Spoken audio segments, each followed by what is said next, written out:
chose us from the bottom. Yeah, we ran to a couple of problems, but yeah, we still got us. You got a problem, he can solve it. We keep the commandments. We teach our sons and teach our daughters. We pray through Yeshua, the only way to reach the Father. Yeah, we chose us from the bottom. Yeah, we ran to a couple of problems, but yeah, we still got us. You got a problem, he can solve it. We keep the commandments. We teach our sons and teach our daughters. We pray through Yeshua, the only way to reach the Father. Started from the bottom, now we heal. You already know what it is. Giving praise to the God of Israel. The truth has been revealed, even though a lot of men live the whole world. They've been deceived for real. Read Revelation chapter 12. Time will tell who will prevail 400 year captivity. But we coming out of here. Prophecy been fulfilled. Gotta live righteously. Yeah, we'll see who is real and who will be out. Cause of fear, cause of doubt. Who will hear and believe our report. Time to resort back to the source. Yeah, the mighty one through the sun. Fight a run, we gon' fight. If it is really Ephesians 6 and 12. Yeah, we battle where the evil dwell. Hell is just a grace. So yeah, you know we walk through the valley of the shadow of death.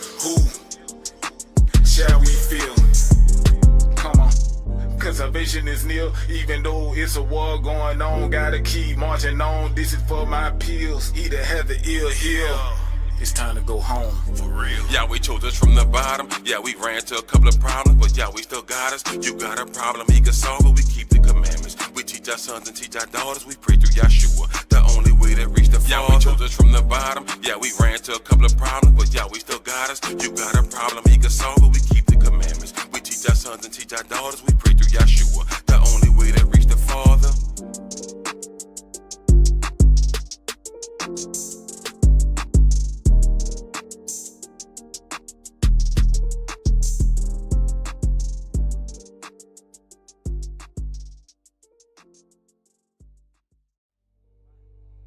It's too late now.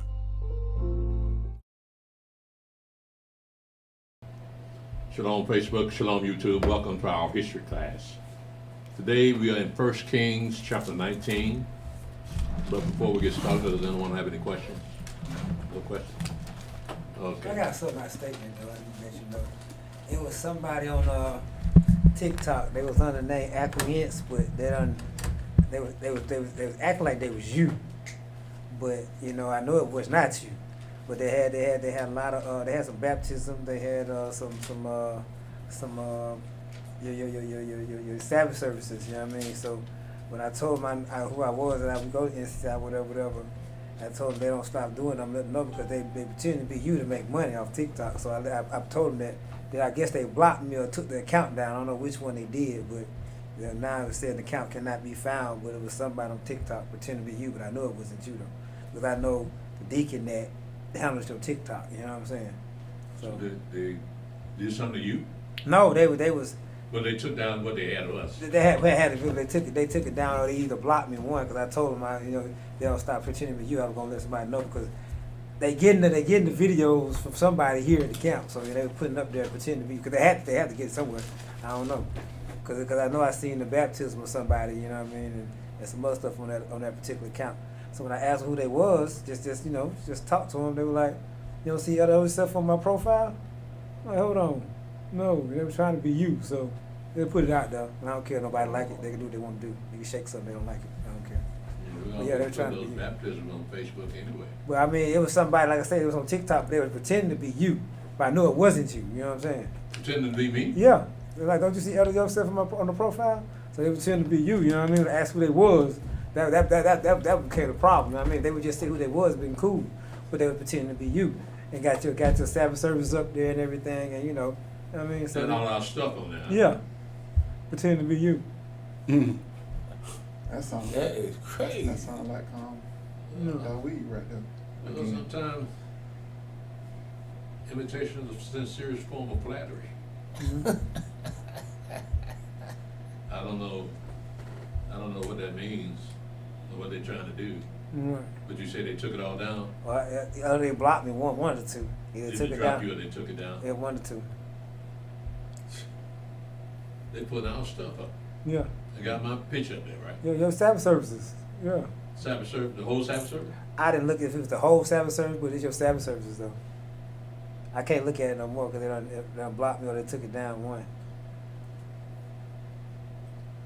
Well, that's a new one on me. I think anybody cared enough Yeah. to take out stuff like that. We just small potatoes, man. We ain't nobody imitate. I appreciate that. You telling me that, man.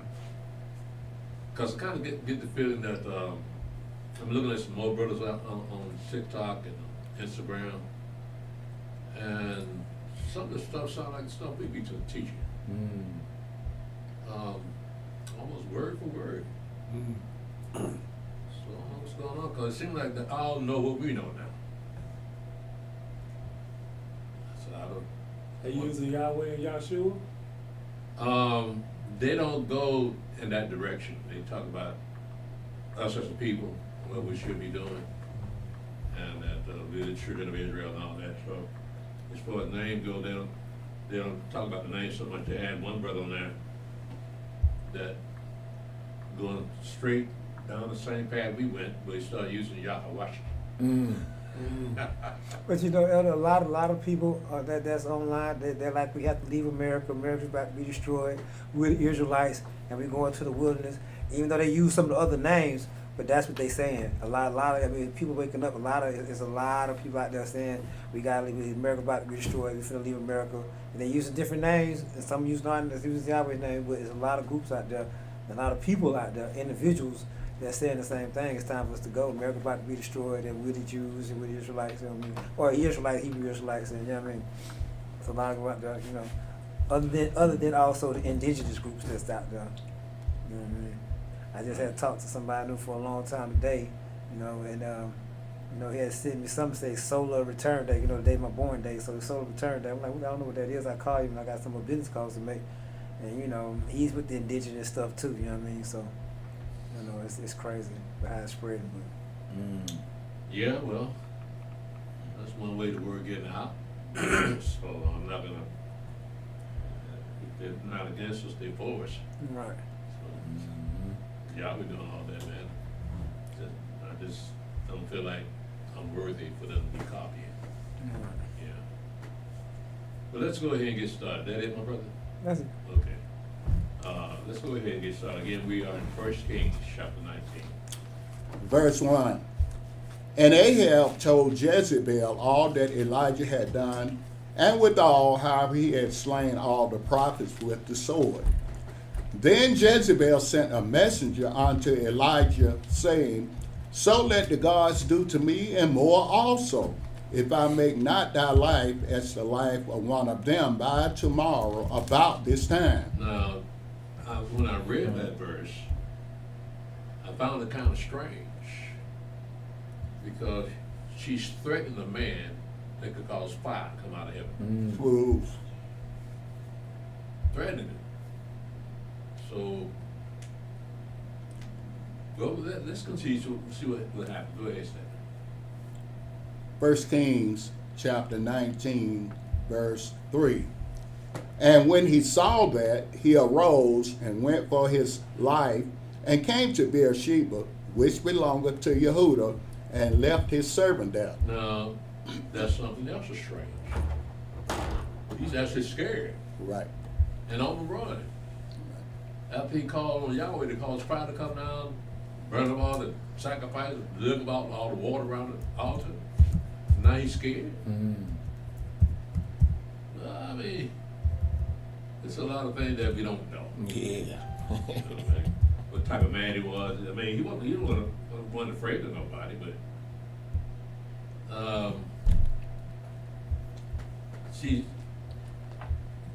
we continue to read, because this might be a reason why he's afraid of us. Go ahead, Brother Stephen. 1 Kings chapter 19, verse 4. But he himself went a day's journey into the wilderness, and came and sat down under a juniper tree. And he requested for himself that he might die, and said, It is enough. Now, O Yahweh, take away my life, for I am not better than my fathers. And as he lay and slept under a juniper tree, behold, then an angel touched him and said unto him, Arise and eat. And he looked, and behold, there was a cake baking on the coals, and a cruse of water at his head. And he did eat and drink, and laid him down again. And the angel of Yahweh came again the second time, and touched him, and said, Arise and eat, because the journey is too great for thee. Mm-hmm. And he arose, and did eat and drink, and went in the strength of that meat 40 days and 40 nights unto Horeb, the mount of Elohim. And he came thither unto a cave, and lodged there. And behold, the word of Yahweh came to him, and he said unto him, What doest thou here, Elijah? And he said, I have been very jealous for Yahweh Elohim of hosts, for the children of Israel have forsaken thy covenant, thrown down thine altars, and slain thy prophets with the sword. And I, even I only, am left, and they seek my life to take it away. So that's why he's so fearful. Jezebel killed all of Yahweh's prophets. Go ahead, verse 1 Kings chapter 19, verse 11. And he said, Go forth and stand upon the mount before Yahweh. And behold, the Adonai passed by, and a great and strong wind rent the mountains, and brake in pieces the rock before Yahweh. But the Adonai was not in the wind, and after the wind an earthquake. But Yahweh was not in the earthquake, and after the earthquake a fire. But Yahweh was not in the Adonai was not in the fire, and after the fire a still small voice. And it was so, when Elijah heard it, that he wrapped his face in his mantle, and went out and stood in the entering in of the cave. And behold, there came a voice unto him, and said, What doest thou here, Elijah? And he said, I have been very jealous for Yahweh Elohim of hosts, because the children of Israel have forsaken thy covenant, thrown down thine altars, and slain thy prophets with the sword. And I, even I only, am left, and they seek my life to take it away. And Yahweh said unto him, Go, return on thy way to the wilderness of Damascus, and when thou comest, anoint Hazael to be king over Syria. And Jehu the son of Nimshi shalt thou anoint to be king over Israel, and Elisha the son of Shaphat of Abel Meholah shalt thou anoint to be prophet in thy room. Mm-hmm. And it shall come to pass that him that escapeth the sword of Hazael shall Jehu slay, and him that escapeth from the sword of Jehu shall Elisha slay.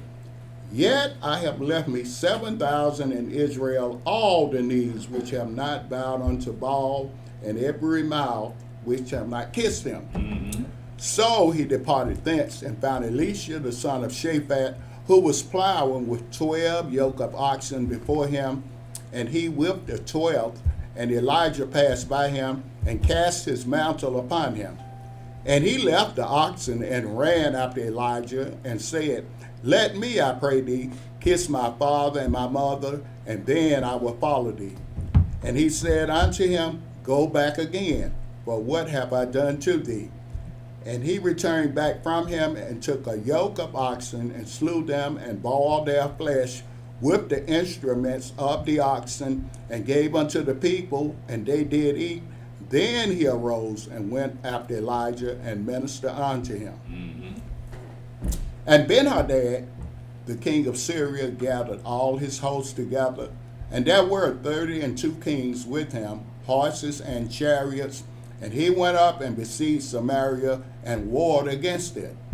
And he sent messengers to Ahab, king of Israel, into the city, and said unto him, Thus saith Ben-Hadad, Thy silver and thy gold is mine, thy wives also and thy children, even the goodliest, are mine. And the king of Israel answered and said, My master, O king, according to thy saying, I am thine, and all that I have. And the messengers came again and said, Thus speaketh Ben-Hadad, saying, Although I have sent unto thee, saying, Thou shalt deliver me thy silver and thy gold, and thy wife and thy children, yet I will send my servants unto thee tomorrow about this time, and they shall search thine house and the houses of thy servants, and it shall be that whatsoever is pleasant in thine eyes, they shall put it in their hand and take it away. Then the king of Israel called all the elders of the land and said, Mark, I pray you, and see how this man seeketh mischief. For he hath sent unto me for my wives and for my children and for my silver and for my gold, and I denied him not. And all the elders and all the people said unto him, Hearken not unto him, nor consent. Wherefore he said unto the messengers of Benhadad, Tell my master the king all that thou didst send for to thy servant at the first I will do, but this thing I may not do. And the messengers departed and brought him word again. And Benhadad sent unto him and said, The gods do so unto me and more also, if the dust of Samaria shall suffice for handfuls of all the people that follow me. And the king of Israel answered and said, Tell him, let not him that girdeth on his harness boast himself as he that putteth it off. And it came to pass, when Benhadad heard this message, as he was drinking, he and his kings in the pavilions, that he said unto his servants, Set yourselves in array. And they set themselves in array against the city. And behold, there came a prophet unto Ahab, king of Israel, saying, Thus saith Yahweh, Hast thou seen all this great multitude? Behold, I would deliver it into thine hand this day, and thou shalt know that I am Yahweh. And Ahab said, By whom? And he said, Thus saith Yahweh, even by the young men of the princes of the provinces. Then he said, Who shall order the battle? And he answered, You. Then he numbered the young men of the princes of the provinces, and they were 232. And after them he numbered all the people, even all the children of Israel, being 7,000. And they went out at noon, but Benhadad was drinking himself drunk in the pavilions, he and the kings, the 32 kings that helped him. And the young men of the princes of the provinces went out first, and Benhadad sent out, and they told him, saying, There are men come out of Samaria. And he said, Whether they be come out for peace, take them alive, or whether they be come out for war, take them alive. So these young men of the princes of the provinces came out of the city, and the army which followed them. And they slew every one his man, and the Syrians fled, and Israel pursued them, and Benhadad the king of Syria escaped on an horse with the horsemen. And the king of Israel went out and smote the horses and chariots, and slew the Syrians with a great slaughter. And the prophet came to the king of Israel and said unto him, Go, strengthen thyself, and mark, and see what thou doest, for at the return of the year the king of Syria will come up against thee. And the servants of the king of Syria said unto him, Their gods are gods of the hills. Therefore they were stronger than we, but let us fight against them in the plain, and surely we shall be stronger than they. They just assumed that everybody had a bunch of gods. Just like people think that we're Christians. Just because we read the Bible. But then their prevailing thought is that they're always right. That, for instance, when the Christian calls on a God, he figured that we call on the same God. They assume that, just like with Nebuchadnezzar, with Daniel, Nebuchadnezzar said, I know the holy gods are in you. He just assumed that. Right. He ain't get no honor to Yahweh or nothing. I mean, but that's the mindset of people that showing you that Yahweh wasn't well known to a lot of people. And they just assumed our father had many gods just like they did. Go ahead, Brother Seth. 1 Kings chapter 20, verse 23 again. And the servants of the king of Syria said unto him, Their gods are gods of the hills, therefore they were stronger than we. But let us fight against them in the plain, and surely we shall be stronger than they. And do this thing, take the kings away, every man out of his place, and put captains in their rooms, and number thee an army like the army that thou hast lost, horse for horse, and chariot for chariot, and we will fight against them in the plain, and surely we shall be stronger than they.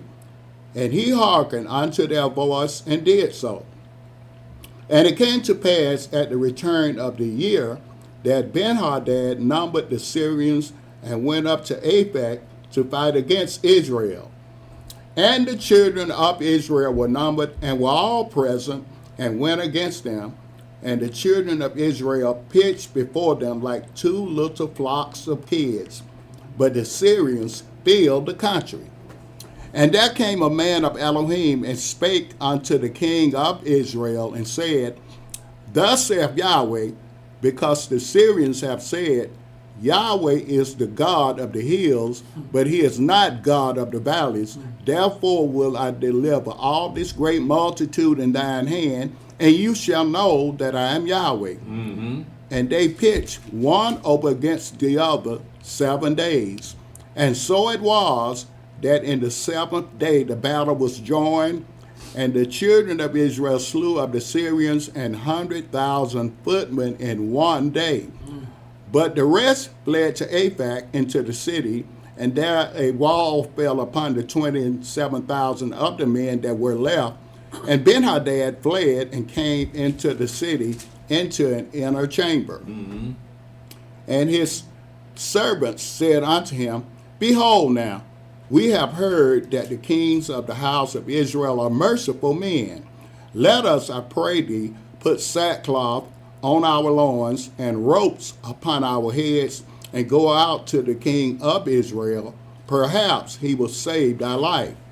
So they girded sackcloths on their loins, and put ropes on their heads, and came to the king of Israel, and said, Thy servant Benhadad saith, I pray thee, let me live. And he said, Is he yet alive? He is my brother. Now the men did diligently observe whether anything would come from him, and did hastily catch it. And they said, Thy brother Benhadad. Then he said, Go ye, bring him. Then Benhadad came forth to him, and he caused him to come up into the chariot. And Benhadad said unto him, The cities which my father took from thy father I will restore, and thou shalt make streets for thee in Damascus, as my father made in Samaria. Then said Ahab, I will send thee away with this covenant. So he made a covenant with him, and sent him away. And a certain man of the sons of the prophets said unto his neighbor in the word of Yahweh, Smite me, I pray thee. And the man refused to smite him. Then said he unto him, Because thou hast not obeyed the voice of Yahweh, behold, as soon as thou art departed from me, a lion shall slay thee. And as soon as he was departed from him, a lion found him and slew him. Then he found another man and said, Smite me, I pray thee. And the man smote him, so that in smiting he wounded him. He saw what happened. Okay, that makes sense. That makes He sense. saw what happened. No. So, okay. I hit you, I knocked hell out you. He didn't want to be that lion's meal. Huh? Oh, no. He saw what happened when the other dude didn't even do what he told him to do. So he was standing there I was watching. probably watching him. Then saw the lion eat him. Said, okay, now he come to me. Sorry, sure. Smite me, I pray. He drew back on it, man. Try to hit him like Mike Tyson probably, didn't he? Go ahead, man. 1 Kings chapter 20, verse 38. So the prophet departed and waited for the king by the way, and disguised himself with ashes upon his face. And as the king passed by, he cried unto the king, and he said, Thy servant went out into the midst of the battle, And behold, a man turned aside and brought a man unto me, and said, Keep this man. If by any means he be missing, then thy life shall be for his life, or else thou shalt pay a talent of silver. And as thy servant was busy here and there, he was gone. And the king of Israel said unto him, So shall thy judgment be. Thyself hast decided it. And he hasted and took the ashes away from his face. And the king of Israel discerned him that he was of the prophets. And he said unto him, Thus saith Yahweh, because thou hast let go out of thy hand a man whom I appointed to utter destruction, therefore thy life shall go for his life, and thy people for his people. And the king of Israel went to his house heavy and displeased, and came to Samaria. And it came to pass after these things that Naboth the Yisraelite had a vineyard which was in Jezreel, hard by the palace of Ahab, king of Samaria. And Ahab spake unto Naboth, saying, Give me thy vineyard, that I may have it for a garden of herbs, because it is near unto my house. And I will give thee for it a better vineyard than it. Or, if it seem good to thee, I will give thee the worth of it in money. And Naboth said to Ahab, Yahweh forbidded me that I should give the inheritance of my fathers unto thee. And Ahab came into his house heavy and displeased because of the word which Naboth the Jezreelite had spoken to him. For he had said, I will not give thee the inheritance of my fathers. And he laid him down upon his bed, and turned away his face, and would eat no bread. But Jezebel his wife came to him, and said unto him, Why is thy spirit so sad that thou eatest no bread? And he said unto her, Because I spake to Naboth the Yisraelite, and said unto him, Give me thy vineyard for money, or else, if it please thee, I will give thee another vineyard for it. And he answered, I will not give thee my vineyard. And Jezebel his wife said unto him, Do you now govern the kingdom of Israel? Arise and eat bread, and let thine heart be merry. I will give thee the vineyard of Naboth the Yisraelite. So she wrote letters in Ahab's name, and sealed them with his seal, and sent the letters unto the elders and to the nobles that were in his city, dwelling with Naboth. Elder, that's kind of, that verse 8 is kind of like auto pen, right? With the president, right? It's sort of, I never thought about that. Yeah. To show you what kind of man he is. No, Joe Biden ain't. Yeah, he pouted. Because he couldn't get Naboth land. Like a little child. Jezebel taking advantage of him. Go ahead, man. If he had sold it to him, would he got it back in Jubilee Who that? on this transaction here? Was Naboth?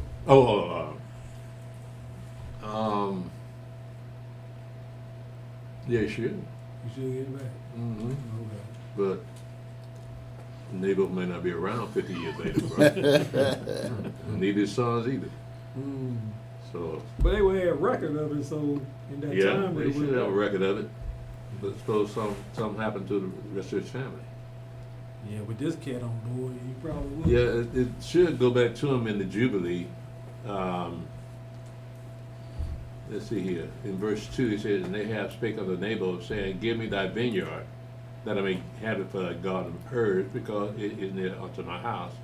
And I will give thee for a better vineyard than it, or if it seem good to thee, I will give thee the worth of it in money. Usually people, when depending on the Jubilee, to get the property back, is because they're in dire straits. And so it's a desperate move for them to sell their property, because they use the Jubilee as an excuse to say, well, I'm going to get it back in the Jubilee. So, but with this here, yeah, I believe that too. Yeah. But then too, with the other person that they sell it to, have to honor the Jubilee. Yeah. Like I say with Jezebel and Ahab, they weren't keeping Yahweh's laws and commandments, were they? Well, you know, this is the northern kingdom's apostasy. So there's a lot of wicked thing going on. For instance, up in Hosea, he's up in the northern kingdom also. And he's coming in Hosea chapter 4, blood touches blood. So they were killing each other all the way back in them days too. So Nabal might have thought that he would get his land back, but that wasn't in the plans because they were going to kill him. Go ahead. 1 Kings chapter 21, verse 9. And she wrote in the letter saying, proclaim a fast, and set Naboth on high among the people, and set two men, sons of Belial before him, to bear witness against them, saying, thou didst blaspheme Elohim and the king, and then carry him out and stone him that he may die. Was she breaking the law? Yes. She was. How was she breaking the law? She got false witnesses to bear false witness against Nahab. Well, there's still witnesses. You have two witnesses. But they false witnesses. But who knew that? She knew that. They didn't. Who knew Yet that, she man? only knew it, right? Because they just came out the clear blue sky and said that. And the nobles knew that. Who? The nobles, the people that they wrote to, said Yeah. sons of Belial to bear witness against. So they Yeah. knew it too. Yeah. So, Well. so the elders of the town, the elders, the elders, and the nobles, they all knew that these are false witnesses. Well, again, you think they cared? No, they didn't care. I mean, Meshach had two false witnesses too, didn't Yeah. he? Yeah. So I think the law says that when somebody testifies falsely against you, whatever judgment they want for you, they'll have to take that judgment. Right. Right. Yeah.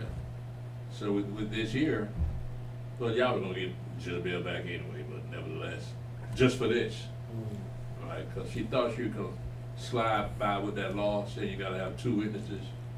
So she figured that nobody found out that she was behind this. Yeah. Go ahead, Stephanie. 1 Kings chapter 21, verse 11.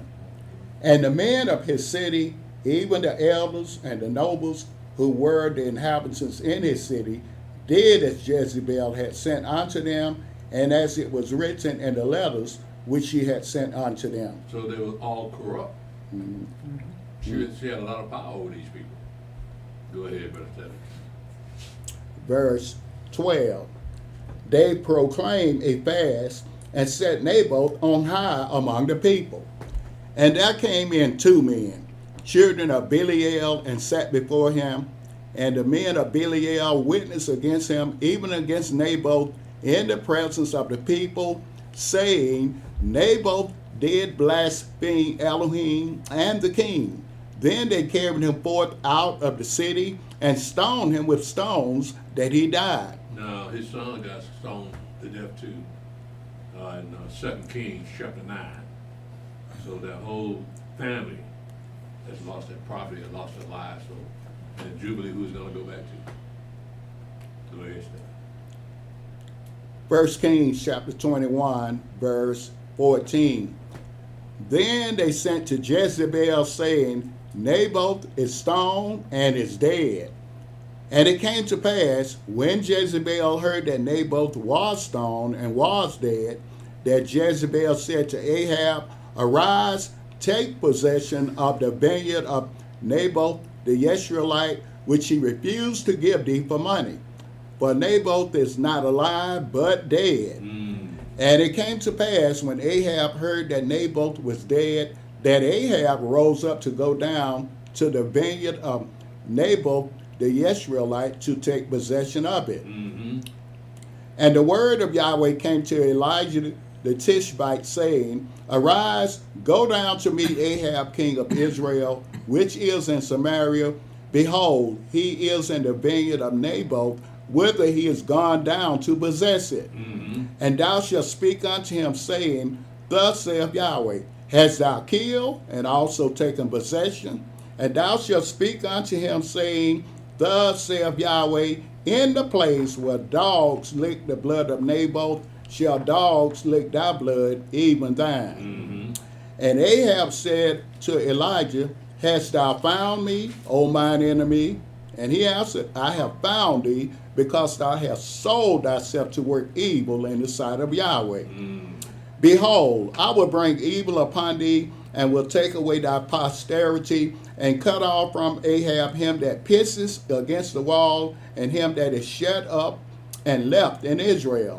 And will make thine house like the house of Jeroboam the son of Nebat, and like the house of Baasha the son of Ahiah, for the provocation wherewith thou hast provoked me to anger, and made Israel to sin. And of Jezebel also spake Yahweh, saying, The dog shall eat Jezebel by the wall of Yisrael.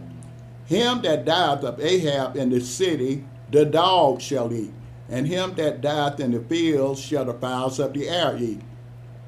But there was none like unto Ahab, which did sell himself to work wickedly in the sight of Yahweh, whom Jezebel his wife stirred up. And he did very abominably in following idols, according to all things as did the Amorites, whom Yahweh cast out before the children of Israel.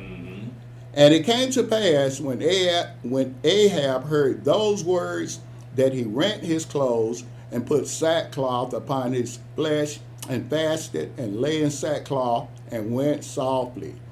And the word of Yahweh came to Elijah the Tishbite, saying, Seest thou how Ahab humbleth himself before me? Because he humbleth himself before me, I will not bring the evil in his days, but in his son's days will I bring the evil upon his house. And they continued 3 years without war between Syria and Israel. And it came to pass in the 3rd year that Jehoshaphat the king of Yehudah came down to the king of Israel. And the king of Israel said unto his servants, Know you that Ramoth in Gilead is ours, and we be still, and take it not out of the hand of the king of Syria. And he said unto Jehoshaphat, Wilt thou go with me to battle to Ramoth Gilead? And Jehoshaphat said to the king of Israel, I am as you are, my people as your people, my horses as your horses. And Jehoshaphat said unto the king of Israel, Inquire, I pray thee, at the word of Yahweh today. Then the king of Israel gathered the prophets together, about 400 men, and said unto them, Shall I go against Ramoth Gilead to battle, or shall I forbear? And they said, Go up, for Yahweh, for the Adonai, shall deliver it into the hand of the king. And Jehoshaphat said, Is there not here a prophet of Yahweh besides, that we might inquire of him? So you could tell the difference in the prophets. No, these ain't Yahweh's prophets. Let me hear the Yahweh's prophets, man. So I know y'all got game up in here with Jezebel and everything, but let me hear one of the Yahweh's prophets. That they real. You don't mind telling you. Go ahead, Brother Stephen. 1 Kings chapter 22, verse 8. Verse 7 again. Okay. And Jehoshaphat said, Is there not here a prophet of Yahweh besides, that we might inquire of him? And the king of Israel said unto Jehoshaphat, There's yet one man, Micaiah the son of Imlah, by whom we may inquire of Yahweh, but I hate him, for he does not prophesy good concerning me, but evil. And Jehoshaphat said, Let not the king say so. Then the king of Israel called an officer and said, Hasten hither Micaiah the son of Imlah. And the king of Israel and Jehoshaphat the king of Yehudah sat each on his throne, having put on their robes, in a barred place in the entrance of the gate of Samaria, and all the prophets prophesied before them. And Zedekiah the son of Chenaanah made him horns of iron, and he said, Thus saith Yahweh, with these shalt thou push the Syrians until thou have consumed them. And all the prophets prophesied so, saying, Go up to Ramoth Gilead and prosper, for Yahweh shall deliver it into the king's hand. And the messenger that was gone to call Micaiah spake unto him, saying, Behold now, the words of the prophets declare good unto the king with one mouth. Let thy word, I pray thee, be like the word of one of them, and speak that which is good. Mm-hmm. And Micaiah said, As Yahweh liveth, what Yahweh saith unto me, that will I speak. So he came to the king, and the king said unto him, Micaiah, shall we go against Ramoth Gilead to battle, or shall we forbear? And he answered him, Go and prosper, for Yahweh shall deliver it into the hand of the king. Mm-hmm. And the king said unto him, How many times shall I adjure thee that thou tell me nothing but that which is true in the name of Yahweh? And he said, I saw all Israel scattered upon the hills as sheep that have not a shepherd. And Yahweh said, These have no master. Let them return every man to his house in peace. Mm-hmm. And the king of Israel said unto Jehoshaphat, Did I not tell thee that he would prophesy no good concerning me, but evil? Mm-hmm. And he said, Hear thou therefore the word of Yahweh. I saw the Adonai sitting on his throne, and all the hosts of heaven standing by him on his right hand and on his left. And Yahweh said, Who shall persuade Ahab that he may go up and fall at Ramoth Gilead?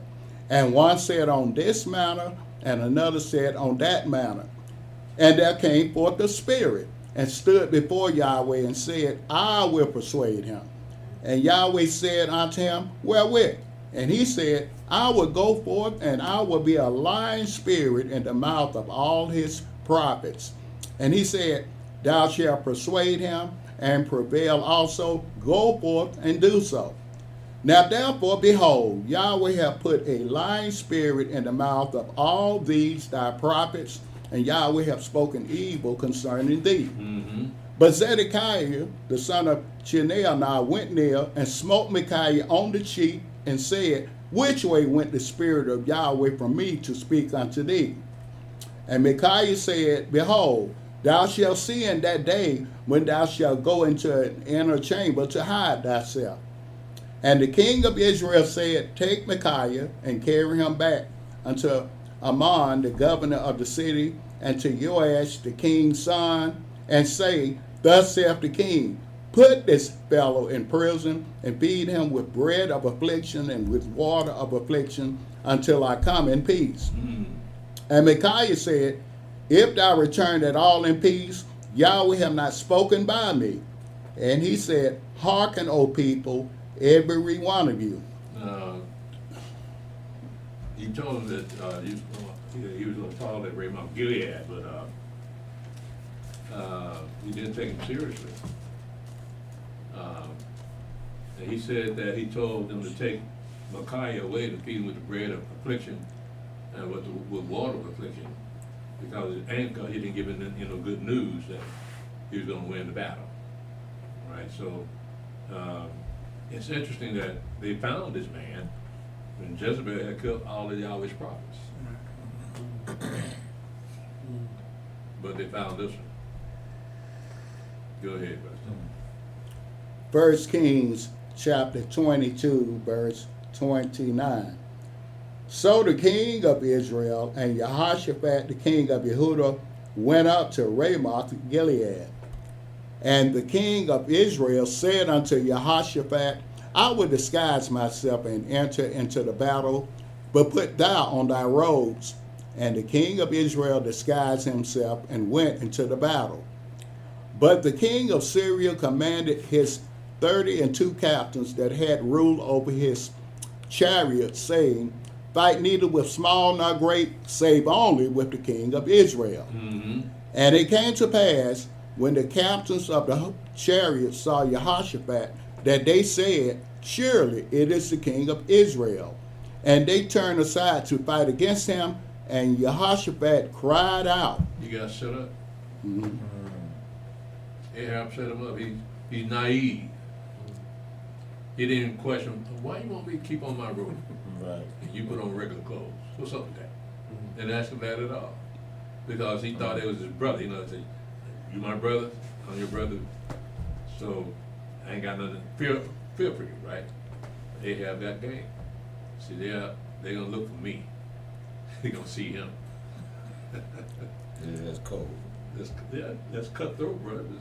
That's the way things were done. That's what you call palace intrigue. Yeah, they got one king over there. Been set him up to be killed. Man. But again, Jehoshaphat is not the brightest bulb in the pack. So he thought he could be friends with Ahab, but then later on, after Ahab's gone and the son's sitting on the throne, that Jehoshaphat tried to make friends with him too. Mm-hmm. He still got in trouble. Go ahead. We're going to read that later on, y'all. Go ahead, Brother Stephen. 1 Kings chapter 22, verse 33. And it came to pass, when the captains of the chariots perceived that it was not the king of Israel, that they turned back from pursuing him. And a certain man drew a bow at a venture, and smote the king of Israel between the joints of the harness. Wherefore he said unto the driver of his chariot, Turn thine hand and carry me out of the host, for I am wounded. And the battle increased that day, and the king was stayed up in his chariot against the Syrians, and died at even. And the blood ran out of the wound into the midst of the chariot. And there went a proclamation throughout the host about the going down of the sun, saying, Every man to his city, and every man to his own country.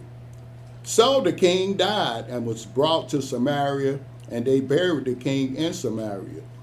And one washed the chariot in the pool of Samaria, and the dogs licked up his blood, and they washed his armor according unto the word of Yahweh which he spake. Now the rest of the acts of Ahab, and all that he did, and the ivory house which he made, and all the cities that he built, are they not written in the book of the Chronicles of the kings of Israel? So Ahab slept with his fathers, and Ahaziah his son reigned in his stead. And Jehoshaphat the son of Asa began to reign over Yehudah in the 4th year of Ahab king of Israel. Jehoshaphat was 35 years old when he began to reign, and he reigned 25 years in Jerusalem, and his mother's name was Azubah, the daughter of Shilhi. And he walked in all the ways of Asa his father. He turned not aside from it, doing that which was right in the eyes of Yahweh. Nevertheless, the high places were not taken away, for the people offered and burned incense yet in the high places. And Jehoshaphat made peace with the king of Israel. Now the rest of the acts of Jehoshaphat and his might that he showed, and how he warred, are they not written in the book of the Chronicles of the kings of Yehudah? And the remnant of the Sodomites, which remained in the days of his father Asa, he took out of the land. There was then no king in Edom, a deputy was king. Jehoshaphat made ships of Tarshish to go to Ophir for gold, but they went not, for the ships were broken at Ezion-Geber. Then said Ahaziah the son of Ahab unto Jehoshaphat, Let my servants go with thy servants in the ships. But Jehoshaphat would not. And Jehoshaphat slept with his fathers, and was buried with his fathers in the city of David his father, and Jehoram his son reigned in his stead. And Ahaziah the son of Ahab began to reign over Israel in Samaria the 17th year of Jehoshaphat king of Yehudah, and reigned 2 years over Israel. And he did evil in the sight of Yahweh, and walked in the way of his father, and in the way of his mother, and in the way of Jeroboam the son of Nebat, who made Israel to sin.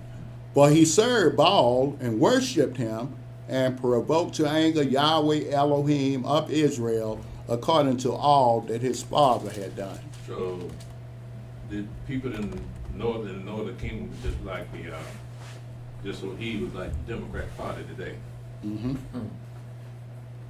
When you look at it. Yeah. They have no good kings up in there, man. So you look at, you compare that to what they do in the Democratic Party, say, yeah, these people stink. Yeah. But that's our history is, well, we come from. Got our whole story right here, letting us know that some of them kings were no good, and some of them kings were very bright, and some of them just plain out wicked. Go ahead, Brother Sam. 2 Kings chapter 1, verse 1. Then Moab rebelled against Israel after the death of Ahab. And Ahaziah fell down through a lattice in his upper chamber that was in Samaria, and was sick. And he sent messengers and said unto them, Go inquire Baal-zebub, the god of Ekron, whether I shall recover of this disease. Where's Ekron? In Philistine area. In the land of Philistines, right? So you know it's a Philistine god we're talking about here. That's the Gaza Strip nowadays, ain't it? It's what now? That's the Gaza Strip nowadays, ain't it? Yeah, I mean, that's what they accuse of Mashiach of using when they heal those people. They say heal people that not but by Beelzebub. That's the Beelzebub here. Yeah. And so you know what it means, right? Lord of the Flies. Lord of the Flies. So, what was the flies known for? What are flies normally known for? Flying them turds and stuff. Yeah. What is it? Flying those dogs. Yeah. Yeah.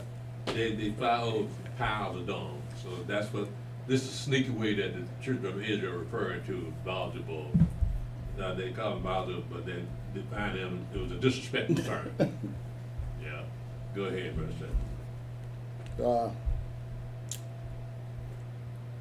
Seth. 2 Kings chapter 1, verse, 3. let me read 3 again. Okay. But the Verse- angel, No, very well. start at 1? Mhm. Okay. Then Moab rebelled against Israel after the death of Ahab, and Ahaziah fell down through a lattice in his upper chamber that was in Samaria, and was sick. And he sent messengers and said unto them, Go inquire Baal-zebub, the god of Ekron, whether I shall recover of this disease.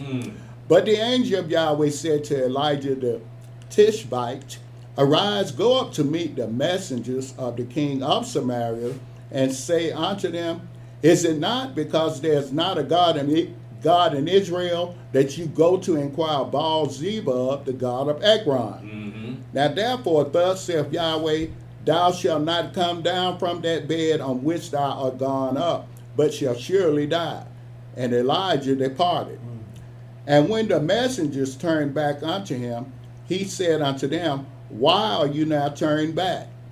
And they said unto him, There came a man up to meet us, and said unto us, Go, turn again unto the king that sent you, and say unto him, Thus saith Yahweh, Is it not because there is not a God in Israel that thou sendest to inquire Baal-zebub, the god of Ekron? Therefore thou shalt not come down from that bed on which thou art gone up, but shalt surely die. And he said unto them, What manner of man was he which came up to meet you and told you these words? And they answered him, He was a hairy man, and girt with a girdle of leather about his loins. And he said, It is Elijah, the Tishbite. He recognized him right away. Go ahead, man. Verse 9. Then the king sent unto him a captain of 50 with his 50, and he went up to him, and behold, he sat on the top of an hill, and he spake unto him, Thou man of Elohim, the king hath said, Come down. And Elijah answered and said to the captain of 50, If I be a man of Elohim, then let fire come down from heaven and consume thee and the 50. And there came down fire from heaven and consumed him and his 50. Now, this same man ran from Jezebel. Wow. This man caused fire to come down. He ain't got to move a muscle. We're on the run from Jezebel. Go ahead, Seth. But that's their flesh, right? Yes, flesh. I mean, the Mashiach was scared himself. He look at even Yaakov, he wrestled with an angel, but he was scared of his brother. Wrestled with an angel, a He spirit. didn't know it at first. I knew it, but no doubt.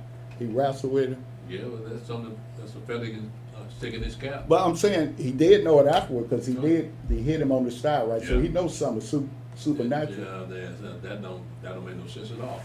I got this dude. I'm handing him. All of a sudden I can't walk. Child. I said, well, I ain't gonna turn him loose though. Yeah. Gotta bless me, huh? Yeah. You still got me, buddy. Give me some money to go to the mall or something. Give me some. Go ahead. Now this man is 60 years old wrestling an angel.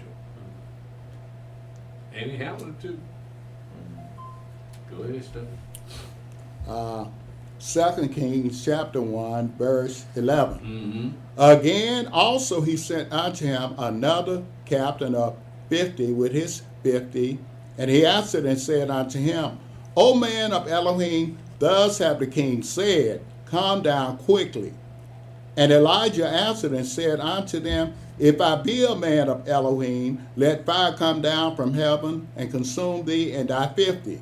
And the fire of Elohim came down from heaven and consumed him and his 50. Mm-hmm. And he sent again a captain of the third 50 with his 50. Now, something ain't quite right with this king. He keeps sending men down there and they all get killed. Seems like he think about, maybe I'm going about this the wrong way. Oh, Maybe I should go see him. Go ahead, man. Read that again. 2 Kings chapter 1, verse 13. Mm-hmm. And he sent again a captain of the third 50 with his 50. And the third captain of 50s went up and came and fell on his knees before Elijah and besought him and said unto him, O man of Elohim, I pray thee, let my life and the life of these 50 thy servants be precious in thy sight. Behold, there came fire down from heaven and burnt up the two captains of the former 50s with their 50s. Therefore let my life now be precious in thy sight. Now see, he come at it the right way. Right? You pay attention. He saw what happened to mother. I think I'm gonna change the game up here a little bit. I don't want to die. But these some crispy critters. Go ahead, Stephen. Verse 15. And the angel of Yahweh said unto Elijah, Go down with him, be not afraid of him. And he arose and went down with him unto the king. And he said unto him, Thus saith Yahweh, for as much as thou hast sent messengers to inquire of Baal-zebub, the god of Ekron, is it not because there is no God in Israel to inquire his word? Therefore thou shalt not come down off that bed on which thou art gone up, but shalt surely die. Now, that's one of the main things, I always mention this. That's one of the main things that Yahweh hates is when our fathers worship another God. Oh yeah. And call on another God. Of all the laws and commandments our fathers had, that one there, that would piss Yahweh off. You worship another God. How dare you? Go ahead, sir. 2 Kings chapter 1, verse 17. So he died according to the word of Yahweh, which Elijah had spoken, and Jehoram reigned in his stead in the second year of Jehoram, the son of Jehoshaphat, king of Yehudah, because he had no son. Now the rest of the acts of Ahaziah, which he did, are they not written in the book of the Chronicles of the kings of Israel? So, who is this Jehoram? It says, verse 17, so he died according to the word of Yahweh, which Elijah had spoken, and Jehoram reigned in the stead in the second year of Jehoram, the son of Jehoshaphat, king of Judah, because he had no son. Ahaziah had no son. Mm-hmm. So who is Jehoram? Ahaziah. That's another name for Ahaziah? No, it said Jehoram reigned in his stead after Ahaziah died. Okay. Yeah, so who is this Jehoram? A brother? I believe so. Yeah. Good guess. Go ahead, Steph.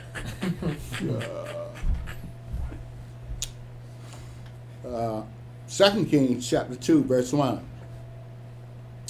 And it came to pass, when Yahweh would take up Elijah into heaven by a whirlwind, that Elijah went with Elisha from Gilgal. And Elijah said unto Elisha, tarry here, I pray thee, for Yahweh hath sent me to Bethel. And Elisha said unto him, as Yahweh liveth, and as thy soul liveth, I will not leave thee. So they went down to Bethel. And the sons of the prophets that were at Bethel came forth to Elisha, and said unto him, knowest thou that Yahweh will take away thy master from thy head today?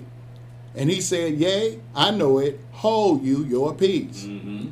And Elijah said unto him, Elisha, tarry here, I pray thee, for Yahweh hath sent me to Jericho. And he said, as Yahweh liveth, and as thy soul liveth, I will not leave thee. So they came to Jericho. And the sons of the prophets that were at Jericho came to Elisha, and said unto him, knowest thou that Yahweh will take away thy master from thy head today? And he answered, yea, I know it, hold you your peace. Mm-hmm. And Elijah said unto him, tarry, I pray thee, here, for Yahweh hath sent me to Jordan. And he said, as Yahweh liveth, and as thy soul liveth, I will not leave thee. And they two went on. Mm-hmm. And 50 men of the sons of the prophets went and stood to view afar, and they too stood by Jordan. Mm-hmm. And Elijah took his mantle and wrapped it together and smote the waters, and they were divided hither and thither, so that they too went over on dry ground. Mm-hmm. And it came to pass, when they were gone over, that Elijah said unto Elisha, ask what I shall do for thee before I be taken away from thee. And Elisha said, I pray thee, let a double portion of thy spirit be upon me. Mm-hmm. And he said, thou hast asked an hard thing. Nevertheless, if thou see me when I am taken from thee, it shall be so unto thee. But if not, it shall not be so.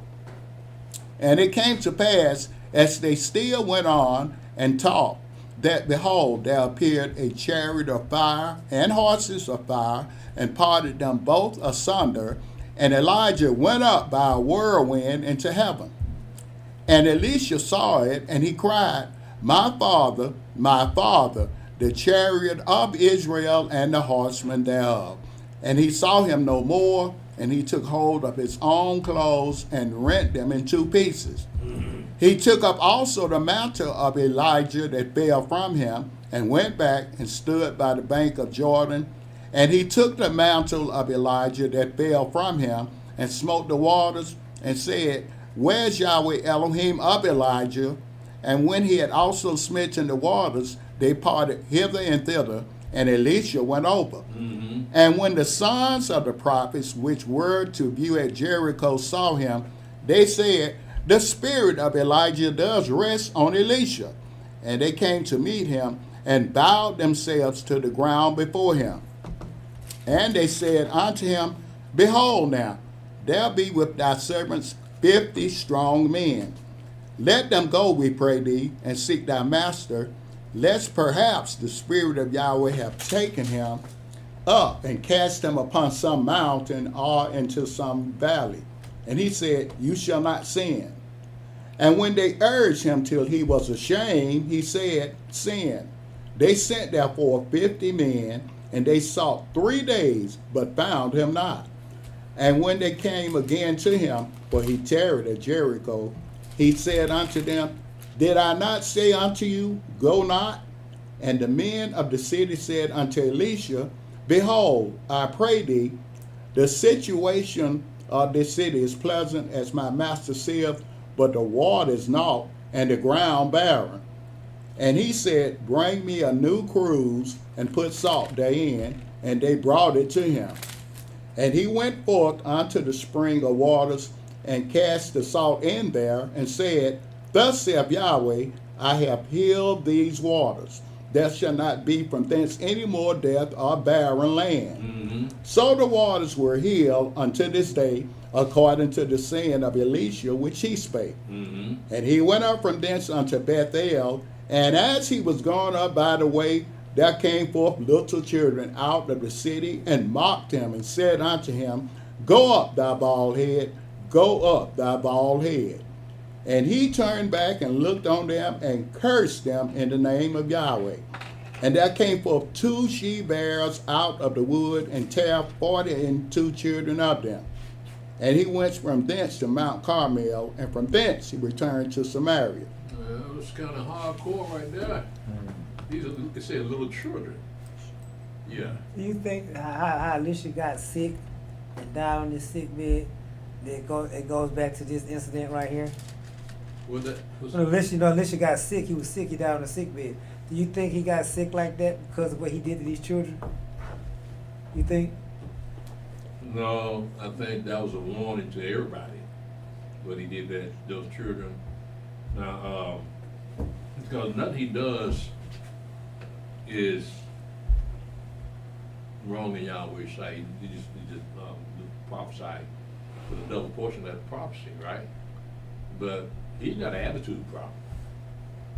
Apparently, he got a feeling hurt because he was bald headed, which must have meant he must have been walking around without a hat on for them to say he was bald headed. So apparently he never been married, had any children of his own, because you got 40 children belong to parents. They'll never see their children again. Because they're just being bad little children. Bankhead Court. Yeah, I thought about that. They had they had 500 children over there in Atlantic City. They turned that place out. What were they doing over there? Just being off in the mischief, and they was unsupervised till late at night, and some guns came out of nowhere there. I remember we talking about between 13 and 17 years old. Oh. So this time these Gentiles getting ready to crack down. They're gonna round up a bunch of them children. They're gonna haul their parents in the court. Yeah. Yeah. Yeah. Really, some of them ain't got no parents. They just Say one of them was running away, and he was just shooting as he ran away. Could have hit anybody. He probably did, man. But that's some gangsters out there, man. They don't know nothing about guns. See, white folks know about guns, right? They're not take a stand and aim a gun. Yeah. Shoot what he's shooting at. Jake shooting while he's running. like he gonna get away. You know, Baruch was telling me about that. I didn't realize. He said, you can't take a regular handgun and shoot at somebody straight. I did not know that because I don't know nothing about guns. So you have to be trained actually just shoot somebody. Unless you're close to them. If you, like you said, if you just firing a gun, you hit anybody. You might want to hit that person, but you'll hit somebody else. Well, that's why they have gun ranges. That's what I'm saying. You have to go be trained. Because you gotta know how to hold a gun. Yeah, because that thing will jerk on you, right? Yeah. Some of them guns, knock you down. Well, depending on what type of gun it is. Mhm. So all they need is 35. You never shot a gun, Elder Stephen? Never shot a gun? Yeah, years ago. But 35. you just don't, you see them in the television and they shooting somebody and hit them, but that ain't real life. Right. You could be aiming at somebody and hit somebody else with them guns. Yeah. So when last time you shot your gun? I never fired that one, but I had like I said, I had a 38 and 22, but that one I never fired. You got a 38 now? No, it's Glock. Oh yeah. Glock and a Remington rifle. He seen it. Yeah. He wanted to buy my gun on time he saw it. He bought it? He wanted to buy my gun. You got a gun? No, he wasn't buying He won't it. sell it to you. What you doing with guns, man? Just bought one. The other one's a souvenir job, 40-year anniversary thing, whatever. I'm not a gun person. You a violent man, man. No, that's why I put that gun there, because I know me. I keep it at home. Yeah, you're right. I keep it at home. Yeah, you be doing time, man. Yeah, you're right. Better than being in jail with push-up man. Welcome home. I might be dumb, but I ain't stupid. Well. Yeah, Look say- who's here. Say, oh yeah, I just thought about it. Oh yeah, you the dude left me out in that parking lot doing push-up. Now you got same hotel room. Go ahead. 2 Kings chapter 3, verse 1. Now Jehoram, the son of Ahab, began to reign over Israel in Samaria the 18th year of Jehoshaphat, king of Yehudah, and reigned 12 years. Mm-hmm. And he wrought evil in the sight of Yahweh, but not like his father and like his mother, for he put away the image of Baal that his father had made. Nevertheless, he cleaved unto the sins of Jeroboam the son of Nebat, which made Israel to sin. He departed not therefrom. And Misha, king of Moab, was a sheep master, and rendered unto the king of Israel 100,000 lambs and 100,000 rams with the wool. But it came to pass, when Ahab was dead, that the king of Moab rebelled against the king of Israel. And King Jehoram went out of Samaria the same time and numbered all Israel. And he went and sent to Jehoshaphat the king of Yehudah, saying, The king of Moab hath rebelled against me. Wilt thou go with me against Moab to battle? And he said, I will go up, I am as you are, my people as your people, and my horses as your horses. And he said, Which way shall we go up? And he answered, The way through the wilderness of Edom. So the king of Israel went, and the king of Yehudah, and the king of Edom, and they fetched a compass of 7 days' journey, and there was no water for the hosts and for the cattle that followed them. And the king of Israel said, Alas, that Yahweh have called these 3 kings together to deliver them into the hand of Moab. But Jehoshaphat said, Is there not here a prophet of Yahweh, that we may inquire of Yahweh by him? And one of the king of Israel's servants answered and said, Here is Elisha the son of Shaphat, which poured water on the hands of Elijah. And Jehoshaphat said, The word of Yahweh is with him.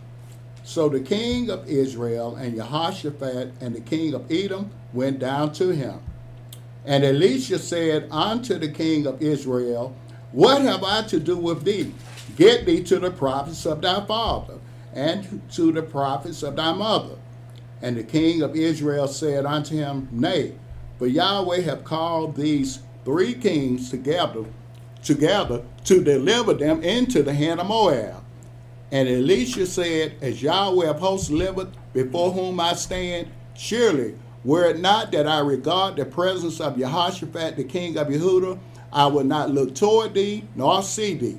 Elisha kind of hard-hearted, isn't he? I don't even want to look at you, man. He play the radio. He didn't care. He didn't care. I mean, a prophet like Elisha and Elijah, these are not ordinary prophets. Because things happen around them when they come around. So they can talk trash.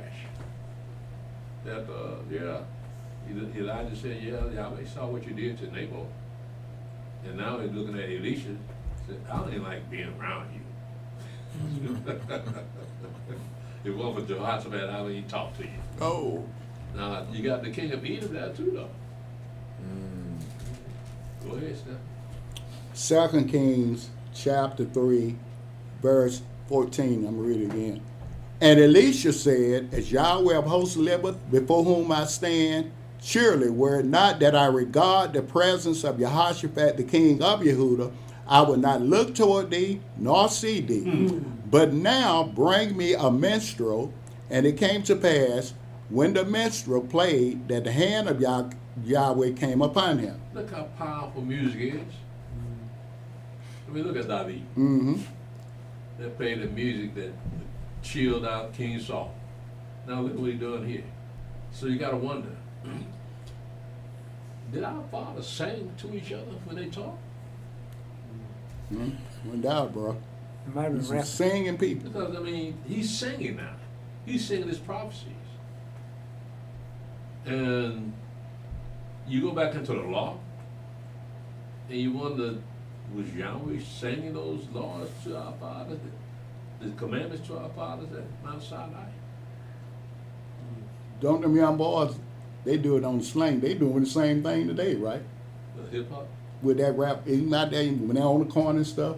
all yeah, that, they seem to have all a that knack stuff. for that. Yeah, all that rapping and singing. Well, it ain't nothing but just gutter stuff. But I'm saying nonetheless, they sing. Yeah, but you got to think about that. Now they spoke Hebrew, Mm-hmm. but did they sing it to each other? Look at Isaiah, chapter 5. It said, "Now I will sing a song to my beloved, of my beloved." Mm-hmm. Vineyard, right? He's singing that prophecy. So was it the normal way of speaking to one another back in those days? That the way we speak now, we learn from the Gentiles. But it must have been a whole different setup 2,000 years ago, 4,000 years ago. Because he's singing, Did Moshe do that too? Yeah, I was gonna say that. Moshe sang. Right. Yeah. So kind All of the like children of the, Israel sang. so kind of like the language itself might be kind of musical. That's exactly what I'm saying. Yeah. It lends itself to music. Mm. So, I mean, it might have been just normal conversation to them, but when we listen to it now, it sounds like they're singing to each other. Mm-hmm. So, I mean, that's an interesting way to communicate. Well, brothers, like you say, if two men could be running and talking to each other, yeah, they can do anything. Yeah, look Just at one. that too. Both of them brother run and they singing to each other. Well, you gotta consider that, man. 'Cause that would see do not know until y'all were with it. We get over there, but I'm looking at this. I'm looking at the rest of the prophecy that was sung and some of the book of Psalms with David, all the music, all the singing. He's a prophet. So I'm wondering, man, about our language. How did it really sound? It's an ancient language. And by the time of Paul, Paul could speak any language. He spoke Hebrew. Mm-hmm. Was he singing it too? Hmm. Now, I know our father was speaking Aramaic by the time of the Shiach. But I don't know what kind of sound Aramaic, what kind of sound Aramaic is. But Hebrew, that means the angels sing in Hebrew. Mm. That's something to consider, that's all. I just noticed that they're always singing in here, always singing. So it might have been just part of the way they communicate with one another. Because you look at, for instance, the alphabet, the Hebrew alphabet, not one vowel is in there. How does consonant sound when you speak it? Hmm. And saying no vowels in there. Right. Right. That's another thing. With no vowels, how does that sound? That must be a combination of the way they spoke Hebrew and with them singing it, made it sound more understandable. Because you know, when you look at, for instance, the Tetragrammaton, written in the Septuagint, they had to pronounce it phonetically, right? How to sound. They had to spell it the way it sounded. So Y-A-H-W-E-H. That's the way it sounds phonetically, those 4 letters.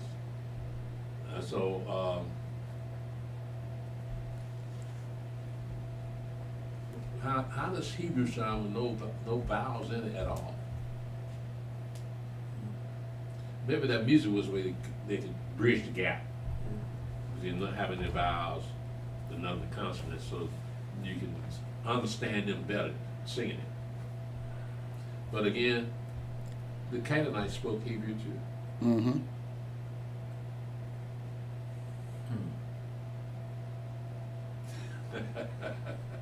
But when they say when Saul, when he was, they say he was prophesying, but he was singing, right? Yeah. So was that something that everybody did? Because they were saying awed when they saw him doing it. Yeah, because the prophets were always doing it, right? Prophesying. And then all of a sudden Saul drawn it in, and they say, is he one of the prophets now? Because he's singing. Yeah. That's something that really brought out very much when you read this, because it's written in another language. But when you see the different instances where they do singing, that must be part of their everyday life. It'd be interesting if that was the way our fathers were, that we learned that way. Man, that'd be totally awesome. Yes. You're right. Mind blowing. Go ahead, Stephen. 2 Kings chapter 3, verse 16. Mm-hmm. And he said, Thus saith Yahweh, make this valley full of ditches. But thus saith Yahweh, you shall not see wind, neither shall you see rain, yet that valley shall be filled with water, that you may drink both ye and your cattle and your beasts. Mm-hmm. And this is but a light thing in the sight of Yahweh. He will deliver the Moabites also into your hand. Mm-hmm. And you shall smite every fenced city and every choice city, and shall fell every good tree, and stop all the wells of water, and mar every good piece of land with stones. And it came to pass in the morning, when the meal offering was offered, that, behold, there came water by the way of Edom, and the country was filled with water. Mm-hmm. And when all the Moabites heard that the kings were come up to fight against them, they gathered all that were able to put on armor and upward, and stood in the border. And they rose up early in the morning, and the sun shone upon the water, and the Moabites saw the water on the other side as red as blood. Mm-hmm. And they said, This is blood. The kings are surely slain, and they have smitten one another. Now therefore Moab to the spoil. Mm-hmm. And when they came to the camp of Israel, the Israelites rose up and smote the Moabites, so that they fled before them. But they went forward, smiting the Moabites even in their country. Mm-hmm. And they beat down the cities, and on every good piece of land cast every man his stone and filled it. And they stopped all the wells of water, and fell all the good trees. Only in Kirhareseth left they the stones thereof. Howbeit the slingers went about it and smote it. And when the king of Moab saw that the battle was too sore for him, he took with him 700 men that drew swords to break through even unto the king of Edom, but they could not. Mm-hmm. Then he took his eldest son that should have reigned in his stead, and offered him for a burnt offering upon the wall. And there was great indignation against Israel, and they departed from him and returned to their own land. That was a strange life back in those days. That he would offer up his son for a burnt offering. And the son let him do it. He's the oldest son. Yeah, I mean, it must have been a common thing back in the days, man, to offer up your own children. Like, there's no relationship with you no more. I gotta kill you in order to have a sacrifice to my God. Gotta kill my firstborn son. So, Elder, what is this thing? How did our people hook up with these Edomites? That wasn't a threat at this point. Yeah. They were still black back then, right? At Yeah. this point, they still. But They turned into the Greek and Roman Empire showed up. they forgot what these people had done to them that quick, didn't they? Yeah, we were looking at Jehoshaphat, not thinking about what he's doing, hanging out with Ahab and his son. So, Because I know David had put them folks in garrison and everything else, right? mm-hmm. Yeah, and they looking now, they all chummy now. But like you said, they weren't no threat to them. Not at this point. Yeah. No. That would happen later on during the time of the Romans, huh? Yeah. Okay. 2 Kings chapter 4, verse 1. Mm-hmm. Now there cried a certain woman of the wives of the sons of the prophets unto Elisha, saying, Thy servant my husband is dead, and thou knowest that thy servant did fear Yahweh, and the creditor is come to take unto him my 2 sons to be bondmen. And Elisha said unto her, What shall I do for thee? Tell me, what hast thou in the house? And she said, thine handmaid have not anything in the house save a pot of oil. Then he said, Go borrow the vessels abroad of all thy neighbors, even empty vessels, borrow not a few. And when thou art come in, thou shalt shut the door upon thee and upon thy sons, and shalt pour out into all those vessels, and thou shalt set aside that which is full. So she went from him and shut the door upon her and upon her sons, who brought the vessels to her, and she poured out. And it came to pass, when the vessels were full, that she said unto her son, Bring me yet a vessel. And he said unto her, There is not a vessel more. And the oil stayed. And she came and told the man of Elohim, and he said, Go, sell the oil, and pay thy debt, and live thou and thy children of the rest. And it fell on the day that Elisha passed to Shunem, where was a great woman, and she constrained him to eat bread. And so it was that as oft as he passed by, he turned in thither to eat bread. And she said unto her husband, Behold now, I perceive that this is an holy man of Elohim, which passes by us continually. Let us make a little chamber, I pray thee, on the wall, and let us set for him there a bed, and a table, and a stool, and a candlestick.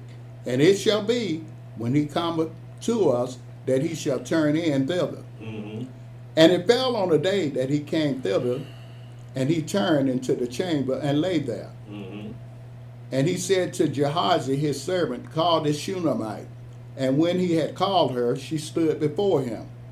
And he said unto him, Say now unto her, Behold, thou hast been careful for us with all this care. What is to be done for thee? Wouldst thou be spoken for to the king or to the captain of the host? And she answered, I dwell among mine own people. He said, What then is to be done for her? And Gehazi answered, Verily she hath no child, and her husband is old. And he said, Call her. And when he had called her, she stood in the door. And he said, About this season, according to the time of life, thou shalt embrace a son. And she said, No, my master, thou man of Elohim, do not lie unto thy handmaid. And the woman conceived and bare a son at that season that Elisha had said unto her, according to the time of life. And when the child was grown, it fell on the day that he went out to his father to the reapers. And he said unto his father, My head, my head. And he said to a lad, Carry him to his mother. No. This many years, has to be many years later. But when they said it was grown. So we look at it, maybe it'll be grown maybe 15 to 20 years later. That's when they get sick. Now he been going by this woman's house all the time, staying there. But we see a timeline being put in place here, said when the boy was grown. We're looking at many years later. Go ahead, Brother Stephen. 2 Kings chapter 4, verse 20. And when he had taken him and brought him to his mother, he sat on her knees till noon, and then died. And she went up and laid him on the bed of the man of Elohim, and shut the door upon him, and went out. And she called unto her husband, and said, Send me, I pray thee, one of the young men, and one of the asses, that I may run to the man of Elohim, and come again. And he said, Wherefore wilt thou go to him today? It is neither new moon nor Sabbath. And she said, It shall be well. Then she saddled an ass, and said to her servant, Drive and go forward, slack not thy riding for me, except I bid thee. So she went and came unto the mount of Elohim, to the man of Elohim, to Mount Carmel. And it came to pass, when the man of Elohim saw her afar off, that he said to Gehazi, his servant, Behold, yonder is that Shunammite. Run now, I pray thee, to meet her, and say unto her, Is it well with thee? Is it well with thy husband? Is it well with the child? And she answered, It is well. And when she came to the man of Elohim to the hill, she caught him by the feet, but Gehazi came near to thrust her away. And the man of Elohim said, Let her alone, for her soul is vexed within her, and Yahweh has hid it from me and have not told me. Then she said, Did I desire, son of my master? Did I not say, Do not deceive me? Then he said to Gehazi, Gird up thy loins, and take my staff in thine hand, and go thy way. If thou meet any man, salute him not, and if any salute thee, answer him not again, and lay my staff upon the face of the child. And the mother of the child said, As Yahweh liveth, and as thy soul liveth, I will not leave thee. And he arose and followed her. And Gehazi passed on before them, and laid the staff upon the face of the child, but there was neither voice nor hearing. Wherefore he went again to meet him, and told him, saying, The child is not awake. And when Elisha was coming to the house, behold, the child was dead, and laid upon his bed. He went in therefore, and shut the door upon them two, and prayed unto Yahweh. And he went up and lay upon the child, and put his mouth upon his mouth, and his eyes upon his eyes, and his hands upon his hands. And he stretched himself upon the child, and the flesh of the child waxed warm. Then he returned and walked in the house to and fro, and went up and stretched himself upon him. And the child sneezed 7 times, and the child opened his eyes. And he called Gehazi and said, Call this Shunammite. So he called her, and when she was come in unto him, he said, Take up thy son. Then she went in and fell at his feet, and bowed herself to the ground, and took up her son, and went out. Does it sound like Elisha kind of prejudiced? You know how you talk about this Shunammite woman? In verse 8, and it fell on the day that Elisha passed to Shunem, where it was a great woman, and she constrained him to eat bread. And so it was that as oft as he passed by, he turned in thither to eat bread. And she said unto her husband, Behold now, I perceive that this is a holy man of Elohim, which passeth by us continually. Let us make a little chamber, I pray thee, on the wall, and let us set for him there a bed and a table and a stool and a candlestick. And it shall be, when he cometh to us, that he shall turn in thither. And it fell on the day that he came thither, and he turned to the chamber and lay there. And he said to Gehazi, his servant, Call this Shunammite. And when he had called her, she stood before him. And he said unto him, Say now unto her, Behold, thou hast been careful with us with all this care, and what is to be done for thee? Whether thou be spoken for to the king or to the captain of the host? And she answered, I dwell among my own people. So he told Gehazi, Call me this Shunammite here, and ask her, what can I do for you? Right? Like she's somebody else. She's from another nation. He putting emphasis on it. Yeah. This and that Shunammite. Yeah, this Shunammite, that Shunammite. You're right Yeah. about that. He not spoken to her directly either. No, he didn't talk to her directly either. He told Gehazi to talk to her. So it sounds a little prejudiced to me. I don't know about how it sounded to y'all, but Yeah. at least it seemed like a hard pill to swallow, man. Go ahead, bro. The Gehazi one of us? He did what? Was he of us? Gehazi. Gehazi? Probably so, because he was Elisha's servant. Yeah. Yeah, so he wouldn't have a stranger to serve him. Yeah, we gonna find out. We read that next chapter about that boy. And Yeah. yeah, Gehazi was something else. Yeah, that's why I wonder why. You see the prophet pray, then he went to do Yahweh's business. But Gehazi's like he just walked in there, put the stick on him, and then nothing happened. Came back, man. He didn't wake up. That was merchant care back in the days, man. So, well, that's good to do, man. Couldn't call nobody. Go ahead, Steph. 2 Kings chapter 4, verse 38.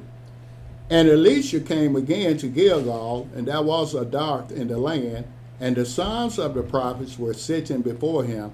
And he said unto his servant, set on the great pot and seethe pottage for the sons of the prophets.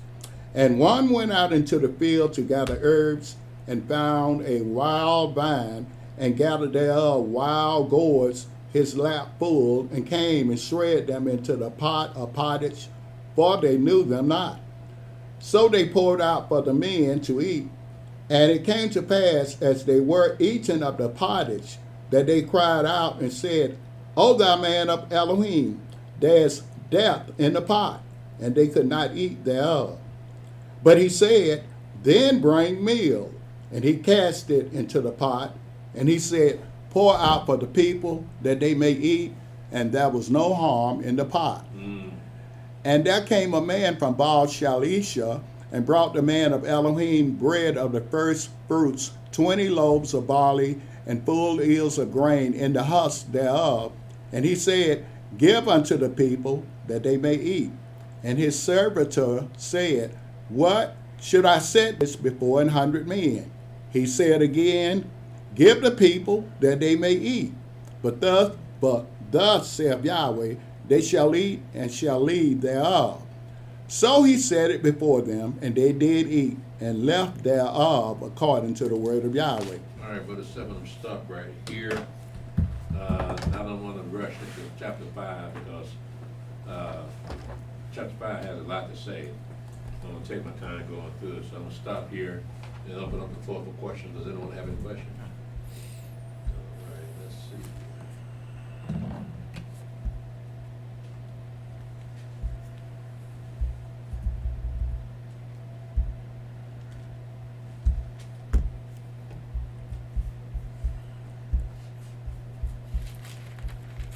I have Heads Fire on YouTube.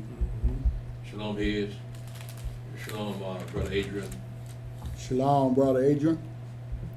Shalom Morning Crisp. Shalom Elder Hiram. Shalom Gregory Rucker. Shalom Exceptional Smells. Shalom Julius Brown. Shalom Brother Alahayim, Sister Malaka. Shalom Yashar Israel. Shalom Elder Tobiah. Shalom Kevin Birch.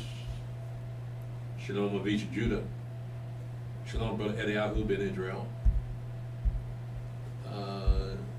Shalom, let's see, Brother Charlie Tillis. I definitely have to come and join you all for a service. I'm in Atlanta this week. Well, you're welcome to come, Brother Charlie. Praise God.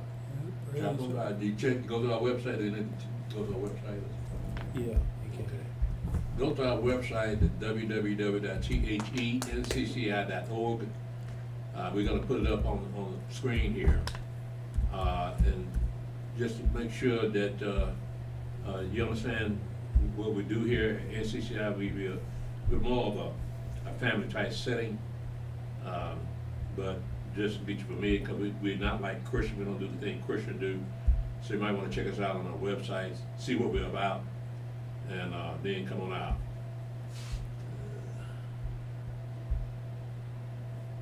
All right, let's see here.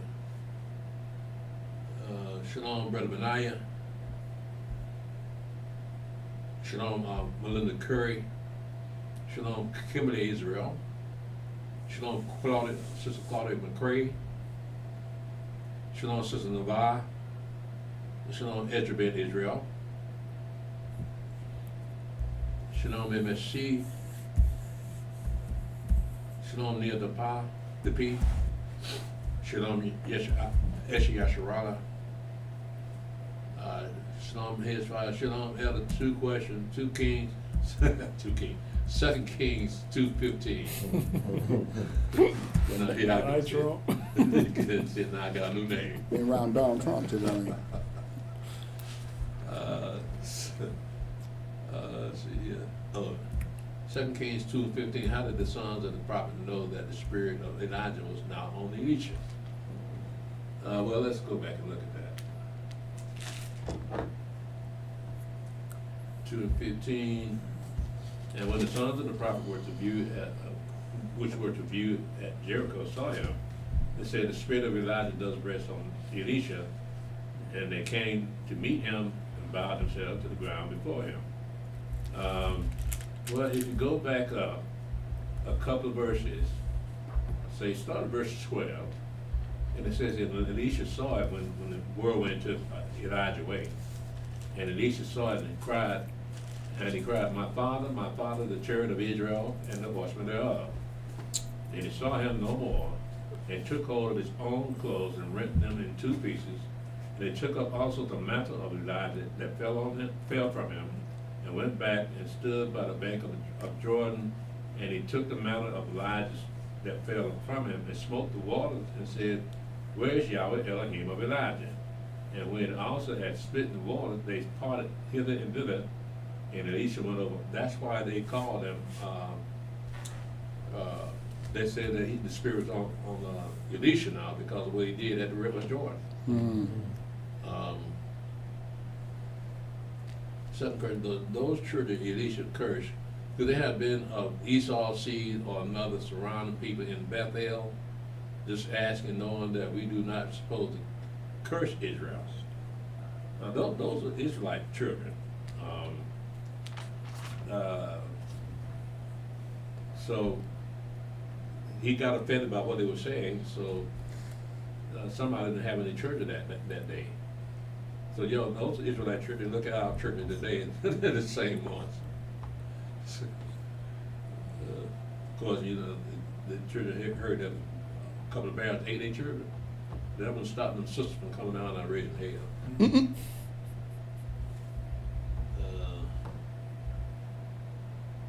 Yeah, I'm afraid that word, Brother Hedge. Shalom, Elder Mick. Shalom, Brother Hayim, praise Yah. Shalom, Brother Clarence Marks and Sister Yolita. Shalom, Brother Levi. Okay. I don't have anything after that. That's it. All right, well. Let's see here. Maybe I can get chapter 5 in anyway. Let's see here. Yeah, let's go for it. Go ahead, verse 2 Kings chapter 5.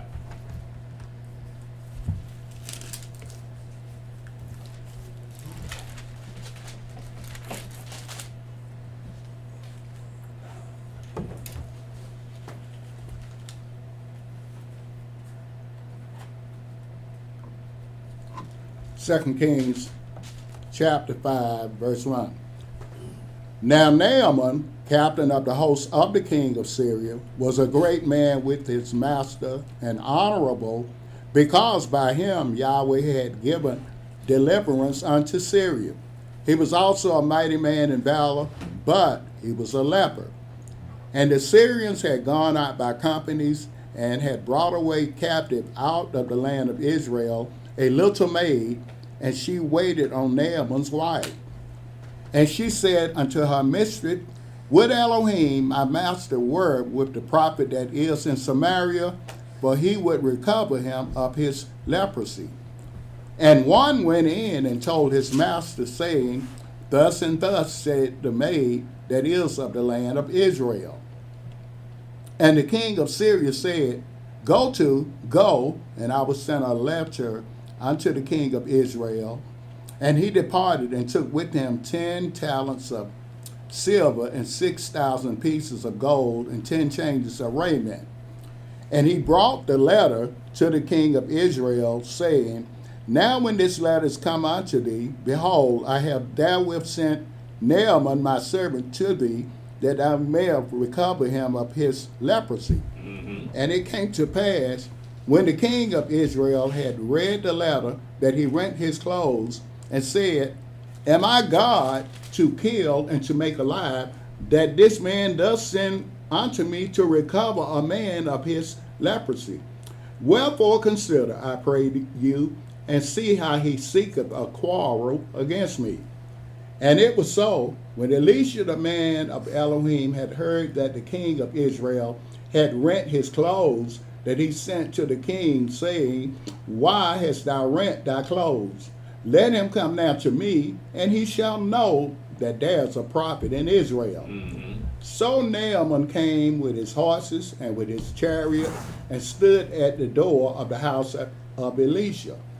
And Elisha sent a messenger unto him, saying, Go and wash in Jordan 7 times, and thy flesh shall come again to thee, and thou shalt be clean.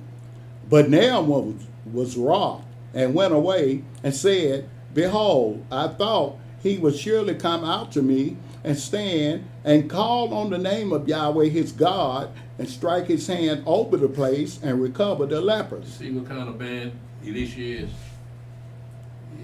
He ain't gonna have to meet him. He's just standing at the door. So go out there and wash your face here. Jordan. Go ahead, Stephen. Verse 12. Are not Abana and Pharpar, rivers of Damascus, better than all the waters of Israel?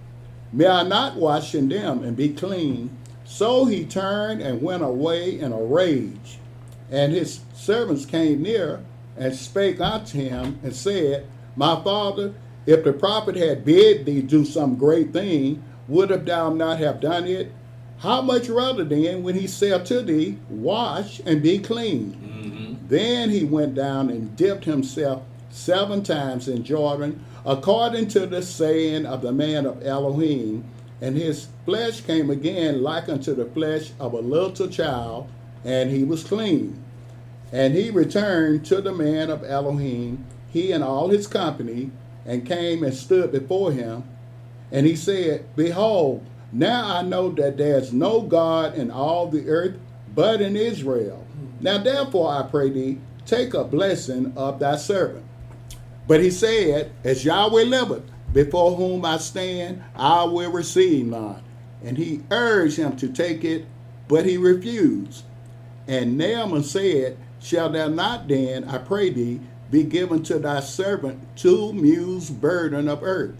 For thy servant will henceforth offer neither burnt offering nor sacrifice unto other gods, but unto Yahweh. In this thing Yahweh pardon thy servant, that when my master goeth into the house of Rimmon to worship there, and he leaneth on my hand, and I bow myself in the house of Rimmon. When I bow down myself in the house of Rimmon, Yahweh pardon thy servant in this thing. And he said unto him, Go in peace. So he departed from him a little way. And let me ask you something, Elder. So he had to bow himself down the same way his master, right? Because he wanted to offend him, right? Is this what this about? What's that? He had to worship the God that his Yeah, master, it's king. even though he knew about Yahweh. Yeah. So that goes back to even Nebuchadnezzar, right? Right. Yeah, he never did acknowledge Yahweh. Okay. Yeah. Verse 19. And he said unto him, Go in peace. So he departed from him a little way. But Gehazi, the servant of Elisha, the man of Elohim, said, Behold, my master hath spared Naaman this Syrian, in not receiving at his hand that which he brought. But as Yahweh liveth, I will run after him, and take somewhat of him. So Gehazi followed after Naaman, and when Naaman saw him running after him, he lighted down from the chariot to meet him, and said, Is all well? And he said, All is well. My master hath sent me, saying, Behold, even now there be come to me from Mount Ephraim 2 young men of the sons of the prophets. Give them, I pray thee, a talent of silver and 2 changes of garments. Gehazi must have forgot who he's a servant of. Right. Yeah, you forgot that quick. Yeah, go ahead, man. Verse 23. And Naaman said, Be content, take 2 talents. And he urged him, and bound 2 talents of silver in 2 bags with 2 changes of garments, and laid them upon 2 of his servants, and they bare them before him. And when he came to the tower, he took them from their hand, and bestowed them in the house, and he let the men go, and they departed. But he went in and stood before his master, and Elisha said unto him, Whence comest thou, Gehazi? And he said, thy servant went nowhere. They should have picked up on that right away. Why is he asking me this? You must know. Go ahead, Stephen. Verse 26. And he said unto him, went not, verse 26, and he said unto him, went not mine heart with thee when the man turned again from his chariot to meet thee? Is it a time to receive money and to receive garments and olive yards and vineyards and sheep and oxen and men servants and maid servants? The leprosy therefore of Naaman shall cleave unto thee and unto thy seed forever. And he went out from his presence a leper as white as snow. Now, I know you've heard this before, but this is where white folks came from. Gosh. I mean, they got all kinds of stuff. Yeah. out there. Yeah. So white people are Hebrews then. Who? So white people are Hebrews then. But you know, Yeah. Old Covenant But Israel, then you got something that's given. They got some No, I'm brother out sorry. there that accuse all white folks as Esau. Right. But they must be Hebrew too. Right. They're my brothers. Well, go ahead, Steph. no, I'm just saying, Old Covenant Israel and the Muslims, they believe the same thing. Mm-hmm. Yeah. Yeah. But see, this is real white here, Right. not pink. Yeah, like this. White people are not pink. That's what people don't understand. Black people are not black. That is shades of black. All the way down to blue black. Mm-hmm. So I'm gonna stop right here. I don't have anything else on here. Shalom, Brother Yaakov. Shalom on the Red Wolf. We're gonna go ahead and close it out. Let's see.